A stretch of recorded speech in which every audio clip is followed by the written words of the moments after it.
Okay, today we're talking about 6 habits that are making people poor. Right now, we're gonna get ready to cover 6 habits that are making people poor. This is worldwide. This isn't just in your area. This is everywhere. Millions and millions of people are experiencing this. So during this video, we're gonna cover these 6 areas. I'm gonna tell you what they are and then basically how to stay away from them. Because if you are experiencing them, the good thing is that you can get rid of them. We can reverse that. So if you haven't yet, please smash the like button and go ahead and subscribe. So let's go ahead and get started. First poor habit that I'm going to cover today is ineffective use of your time. Time is the most valuable thing that I know of. I've talked about this in my other videos. If I had a choice between time and money and somebody was to say, well, which one's more important? Definitely it's going to be time. I can make more money. I can go out and buy some more apartments. I can write another book, but I can't get back my time. And I've already said this before. A lot of people sit around and they waste so much time. I mean, I see people on their phones like all day, right? I mean, what is it getting you? You know, you got to take better, you have to have better usage of your time. So ineffective of time, I could say right now, rich people read books and poor people watch TV. And yeah, I mean, yeah, I watch TV, but I'm just saying that in a general way, in a general manner, you know, rich people read books, poor people watch TV. So if you spend all your time sitting around watching TV, you know, binging out or whatever, and that's it, you're not educating yourself. You know, you're just watching a lot of content, where is it going to get you? So spend more time on educating. You want to educate yourself. I'm doing my master's right now. I'll be done here pretty soon. But I mean, it's something that I did because it's a personal achievement I want to make. Yeah, it's going to help my CV and maybe some job employment offers if I want to go further, but you know, up the food chain. But for me, it's a personal achievement. So, but it's educating and it's keeping the cobwebs out of my head because I'm going through my classes, I'm getting things done. So that's one way I'm doing it. That's how I look at it. So education is number one, whether you're reading books, going back to school, or what have you. Another thing is the average person believes that the wages, if you're making $20 an hour, they're saying, well, you know, I just made 20 bucks an hour. They paid me for that 1 hour for $20. And I say, no, that's not how that works. They're not paying you because you were at work for an hour. They're paying you for the value that you put into that hour. You get paid on the value you provide to the workplace. That's how that works. I mean, there's some people that make 20 bucks an hour, and then there's another person in the same hour that's making $5,000, some CEO of a company. And there's some that make more than that, a lot more than that. So you get paid for the value. And I'm not saying if you don't make a lot of money, you're not a valuable person. I mean, you can be a valuable member of the church, you can be a valuable member of your family, a valuable member of your community, but to the marketplace, you're just not that valuable. And that's how it works. So what do you do? Starts with yourself. You want more, you got to become more. What did I just talk about? My schooling, right? That's getting me smarter. I'm having more skills. I'm getting better, right? So I can now go out there and command more money per hour. So remember that. You're getting paid for the value you put into that and what you're giving to the marketplace, okay? So that goes along the lines of effective use of your time. Another one, and also while we're on this, if you want to succeed financially, you need to be thinking about how you're evaluating your time, okay? And how that plays into success in your life. Are you entertaining or you're educating? So you want to be educating yourself. You need to spend more time on that. Number 2, right, that's keeping people poor. Credit cards. Oh my God. Credit card debt, right? And it's on the rise. I mean, it says here there's $440 billion. This is April's numbers. From April to May, the numbers went up. It's $440 billion just in America alone in credit card debt.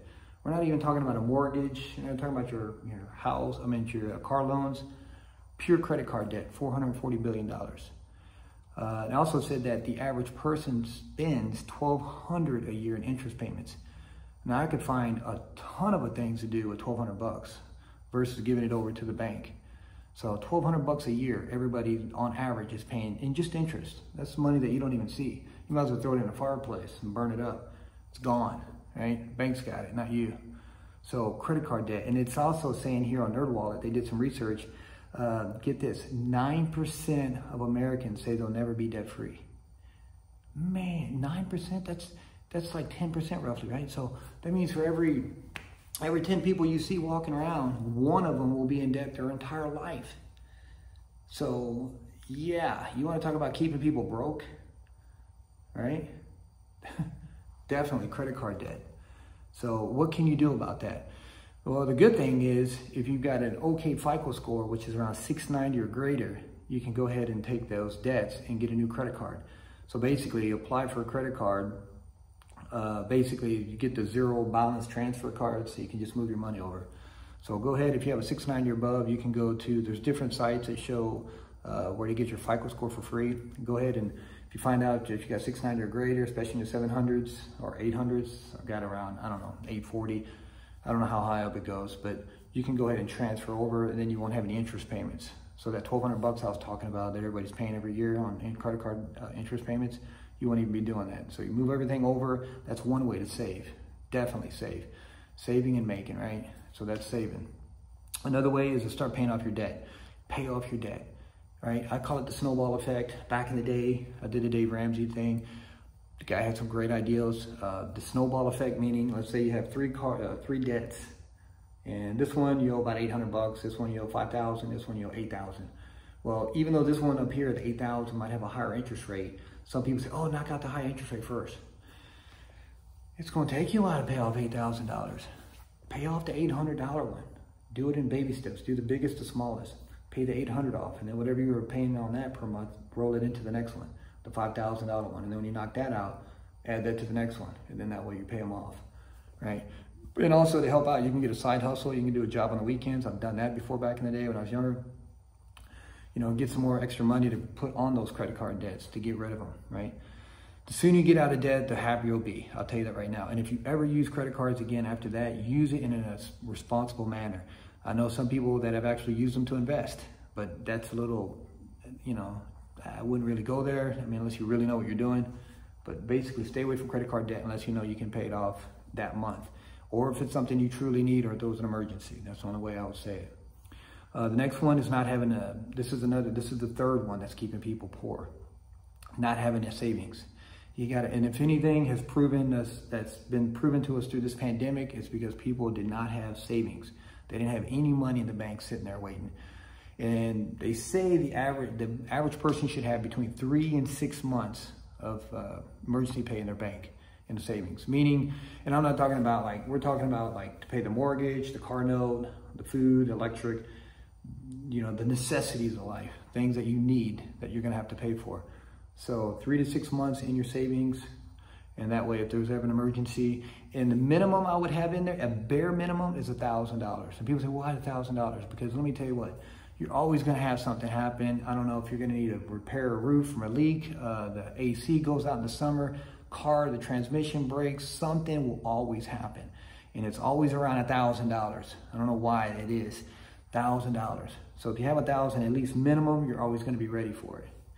I mean, it's better than nothing. So, and then from there, once you get up to your 1,000, right? Step 1, step 2 is get it up to 3 to 6 months of emergency pay inside your savings account.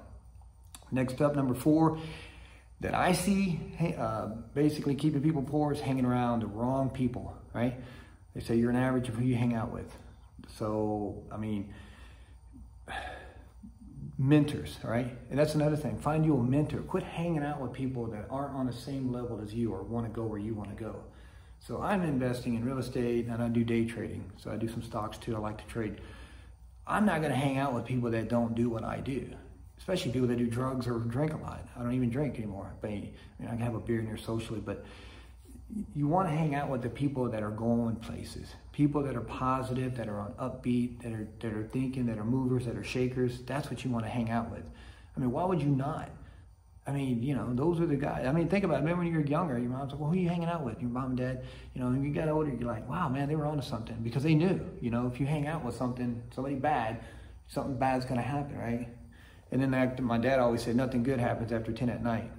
Yeah, he's pretty much right. So, but watch who you hang out with. There are a lot of people out there that don't really care what they do. And you know, that's fine. They don't have to. I mean, I'm not picking on anybody. If they want to, you know, hang out and binge and watch TV the rest of their life and stay in debt or whatever it is they want to do, that's fine. But I want more out of life, you know? I think we're all here for a reason. And find that reason. There's something there, you know, that you're here for. I don't know what it is. You know, me, I like to talk, right? I'm an instructor also. I teach at nuclear plants. I teach radiation safety. So I like to talk, right? I'm a talker. But then again, I also like to invest. You know, I like to invest in myself, physically, financially, right? So, but anyway, don't hang out with the wrong people. Number 5, not having measurable goals is number 5. Measurable goals. You gotta have a measurable. You can't just say, I want to lose some weight. Like, what does that even mean? I want to lose some weight. Well, how much do you weigh? Well, I don't know. Well, what does that even mean? How do you not even know what you weigh? You know, or I want to bench more weight, or I want to make more money. You know, whatever it is. Well, how much do you want to make? I want to make a lot. You got to be kidding me. Do you want to make $1,000 a month extra? Do you want to make $5,000 a month? Do you want to make $20,000? Do you want to make $1 million and call it quits? So find out where you want to go and then break it down. So if you want to lose weight and you want to lose 30 pounds, I would say on average, a pound a week is safe. So I would say 4 to 5 pounds a month, maybe a little bit more. It's up to you. I mean, how you know, much you want to exercise and how much you want to cut your calories. But find a number and then break that down into steps. That's the only way to do that. That's the easiest way to do it. And that's the most effective way to do it. So have you a final number where you want to go and then break that down from there. And I guarantee you, if you chop into that, they call it chunking.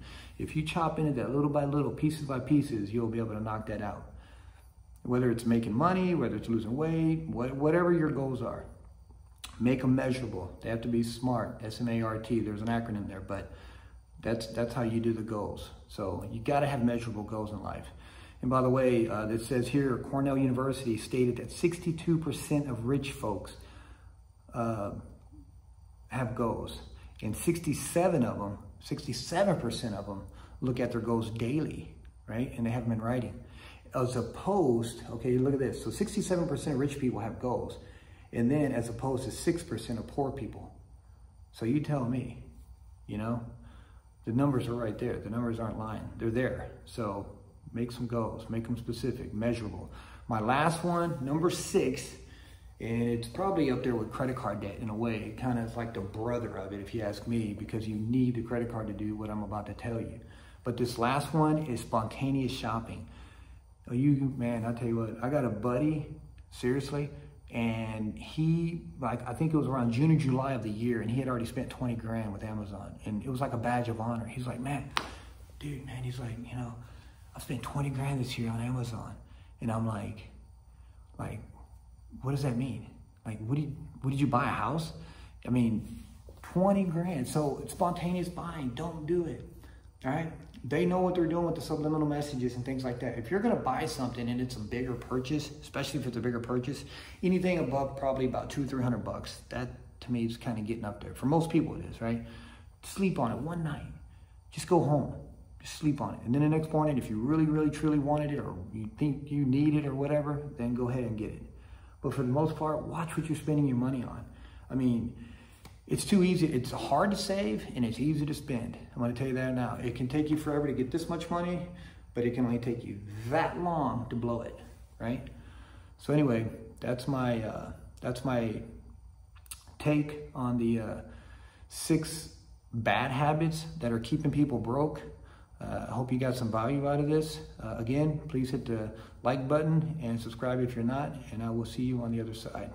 Thanks.